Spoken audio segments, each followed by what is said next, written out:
Hey there, long time no see. My name is Cassian. I am the gatekeeper of IlluminaDID, which is a DID system that's working to dispel the stigma surrounding the disorder and be a voice of someone who lives with the disorder.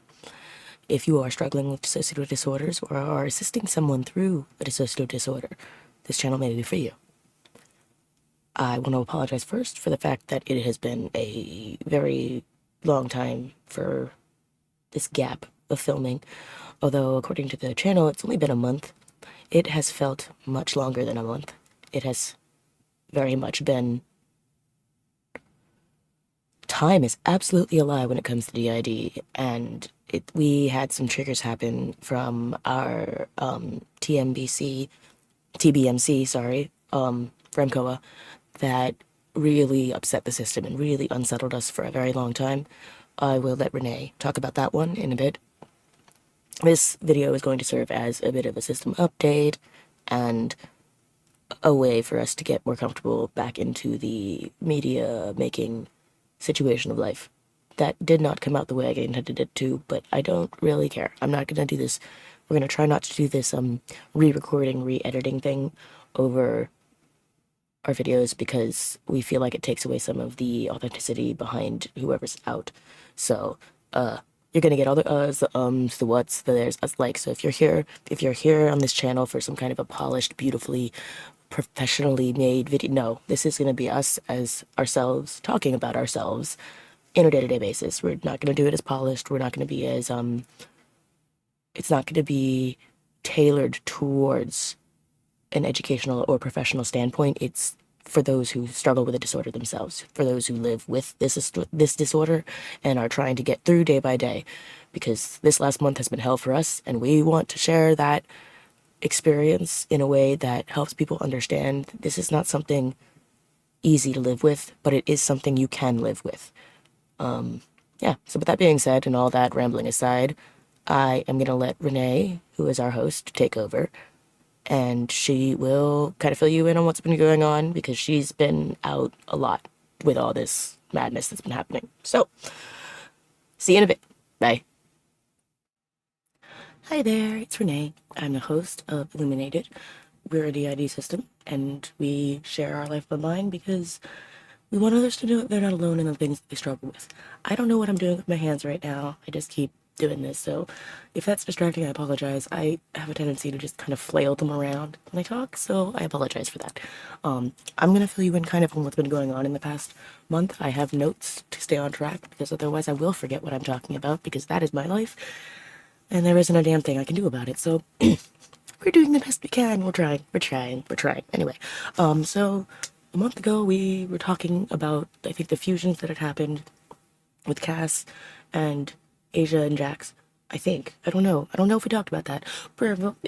If you are not aware, if I haven't said it before, there was a fusion during the kind of holiday, New Year, early January season time-ish, I think. Maybe even February, I'm not sure. Time is a lie. Where Marcus and Gareth fused, and Asia and Jax fused. So we were going through all of that. Asia and Jax became Ajax. Kind of a nod, that makes sense, you know? And Marcus and Gareth have become Cass, who you just met in the intro. So now you're caught up on that. That's the, like, new system structure that happened. During that new system structure, Cass, being the new gatekeeper, who's kinder than Marcus was and not as angry as Gareth was, decides to drop this ridiculously large trauma bomb on the system. That trauma bomb... Sorry, I had to burp. I apologize for that. That trauma bomb ended up linking directly to the worst of our trauma-based mind control memories. The Remcoa, the torture, basically. And I don't really know how to talk YouTube speak or say it in a way that's rated for the algorithm or whatever, so I'm just gonna be saying things, and if the algorithm yells at me about it, so be it. You know, I don't want to sugarcoat things for the sake of an algorithm. I just want to tell you what it is. So that memory dropped, and it has to do very much with the female body and functions regarding birth and things like that. And I will not go into further detail about that. One, for the triggering nature of it, and two, because I really can't remember it anymore, because during this meltdown, which my partner had to help us through, the after about a month of struggling with this memory, trying to process it over and over and over, it seems like the brain did finally what it was supposed to do and said, no, let me put this back in the closet. So now that memory, which is, again, related to ritual abuse, is now just bad. We know it's awful. We know it's fucking terrible. And somewhere in the back of the mind, I think we do understand what happened, but we're no longer reliving the flashback. It's no longer the forefront of processing. Right now, that memory is way back in the brain space somewhere here. I can still hear it. I can still sort of see it, but it's not the forefront of processing. So I'm not completely flashing back and immobilized by it, but it is, I mean, we know it happened, and it's permanently affected the system and the way things work, which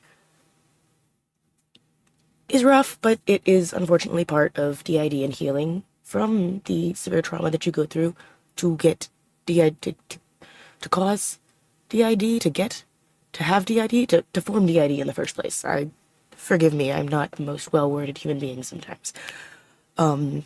So yeah, that memory did a whole lot of hell in a handbasket. And then, while this memory processing is going on, while we're at our worst, while we are deep in the throes of self-harm and suicidality, our mother-in-law, we got into a small altercation wherein one was pushed and then ran away. We made contact, I pushed her off of me, and I ran.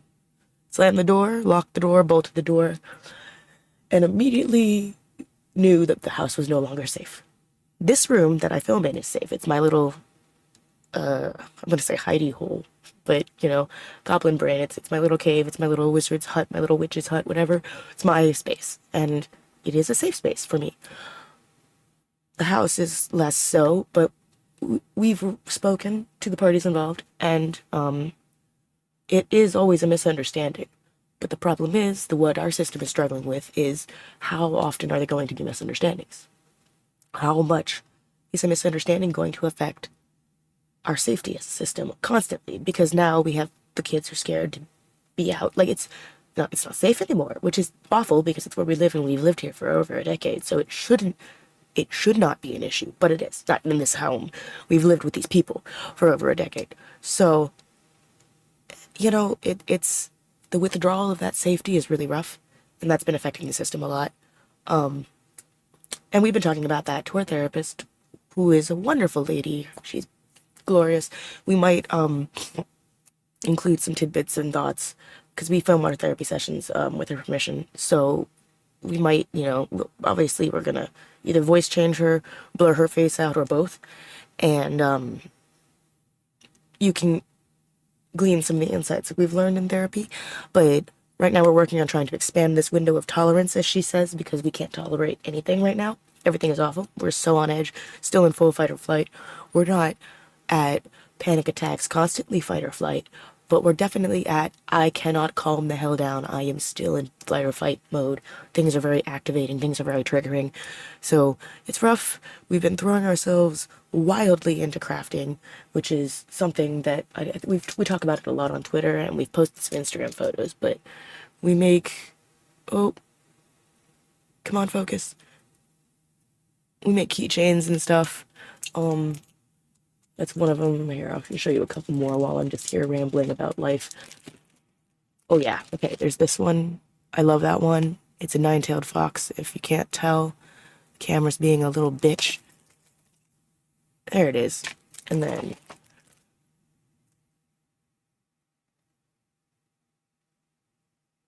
there you go. Okay, cool.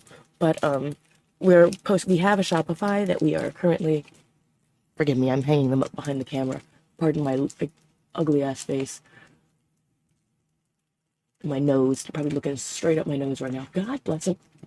All right. We're good. Sorry. But anyway, we have a Shopify, so we're gonna have that. We're gonna have those up on the Shopify eventually. We also have these grounding stimuli things that we want to eventually, which I will also show